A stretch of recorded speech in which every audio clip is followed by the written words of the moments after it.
Kinutlo gikan sa Ebanghelyo sumala ni San Juan. Ug daghan ng mga Hudeyo miduaw kang Marta ug kang Maria aron pagduyog sa ilang kaguol tungod sa kamatayon sa ilang igsoon. Sa pagkabalita ni Marta nga miabot si Jesus, migula siya aron pagsugat kaniya, apan si Maria nagpabilin sa balay. Si Marta mingon kang Jesus, "Kung dinhi ka pa lamang Ginoo, dili unta mamatay ang akong igsoon." Hinoon, nasayod ako nga bisan karon mohatag ang Dios kanimo bisag unsay imong pangayoon. Si Jesus mingon kaniya, "Mabanhaw ang imong igsoon."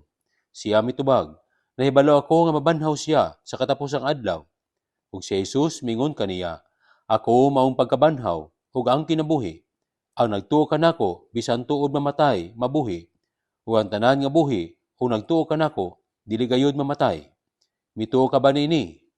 Ug siya mitubag, "Oo, Ginoo, mituo ako nga ikaw ang Mesiyas, ang anak sa Dios nga gisaad nga moanhi sa kalibutan." Ang Ebanghelyo sa Ginoo. Pag-ampo.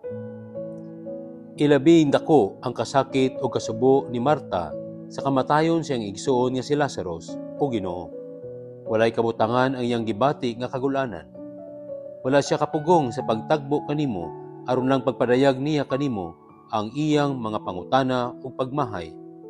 Wala ganan niya masabtan ang iyang mga pagbati ug ang iyang kaugalingon kadtong panahona sa kasubo. Makaluluwas nga Dios, nakahibalo ka sa among kahuyang ug kakulangan. Tudloy kami sa dalan, kamatuoran ug kinabuhi sa panahon nga puno kami sa kagulanan, kahadlok ug kabalaka. Dad-a kami sa imong kaugalingon ug presensya, kay wala kami mahimo kung wala ikaw kanamo. Amen.